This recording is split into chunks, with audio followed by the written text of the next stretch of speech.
పశ్యతి సర్వత్ర సర్వం చ మయి పశ్యతి తస్యాహం న ప్రణశ్యామి స చ మే న ప్రణశ్యతి. ఎవరైతే నన్ను అంతటా దర్శిస్తారో, అన్నిటినీ నాయందే దర్శిస్తారో వారు నన్ను కోల్పోరు, నేను వారిని కోల్పోను. భగవంతుడిని వీడటం అంటే మనస్సుని ఆయన నుండి దూరంగా తిరగనీయడం మరియు ఆయనతో ఉండడం, అంటే మనస్సుని ఆయనతో ఏకం చేయడం. మనస్సుని భగవంతునితో ఏకం చెయ్యడానికి ఒక సులువైన మార్గం ఏమిటంటే ప్రతి విషయాన్ని ఆయనతో సంబంధంగా చూడటమే. ఉదాహరణకి మనలని ఎవరైనా కించపరిచారు అనుకుందాం. మనస్సు యొక్క స్వభావం ఏమిటంటే మనకు హాని చేసిన వారి పట్ల అది ద్వేషము, కోపము వంటి వాటిని పెంచుకుంటుంది. కానీ అలా అవ్వనిస్తే మన మనస్సు దివ్య జగత్తు నుండి బయటకు రావడంతో భగవంతునితో మన మనస్సు యొక్క భక్తియుక్త సంయోగం ఆగిపోతుంది. దానికి బదులుగా ఆ వ్యక్తిలో కూర్చుని ఉన్న పరమాత్మను దర్శిస్తే మనం ఇలా అనుకుంటాము, భగవంతుడు నన్ను ఈ వ్యక్తి ద్వారా పరీక్షిస్తున్నాడు, ఆయన నా సహనశీలతను పెంచుకోమని ఉపదేశిస్తున్నాడు, అందుకే ఆ వ్యక్తిని నాతో కఠినంగా ప్రవర్తించమని ప్రేరేపిస్తున్నాడు.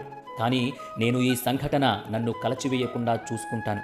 ఈ విధంగా ఆలోచిస్తే మన మనస్సుని చెడు రకపు ఆలోచనలు బాధించకుండా కాపాడుకోవచ్చు.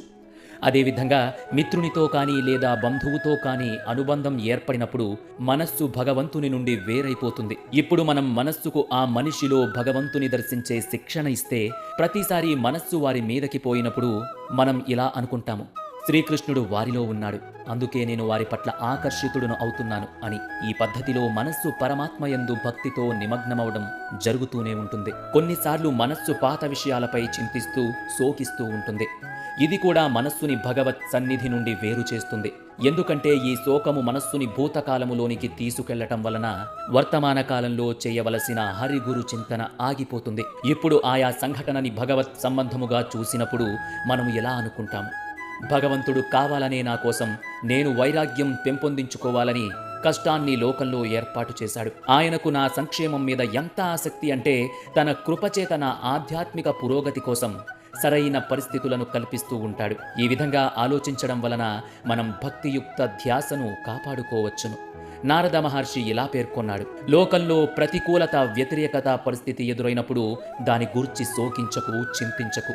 దానిలో భగవత్ అనుగ్రహాన్ని గుర్తించుము. మన స్వార్థ ప్రయోజనం ఎందులో ఉందంటే ఏదో రకంగా మనస్సుని భగవంతుని యందే నిలపడంలోనే. మరియు దీనికి ఒక సులువైన ఉపాయం ఏమిటంటే ప్రతిదానిలో, ప్రతి వ్యక్తిలో భగవంతుణ్ణి చూడటమే. ఇది అభ్యాస స్థాయి. ఇది ఈ శ్లోకంలో చెప్పబడిన పరిపూర్ణ స్థాయి దిశగా నెమ్మదిగా తీసుకువెళుతుంది. ఇక అప్పుడు మనం భగవంతునికి దూరం కాము మరియు భగవంతుడు మనకు దూరం కాడు.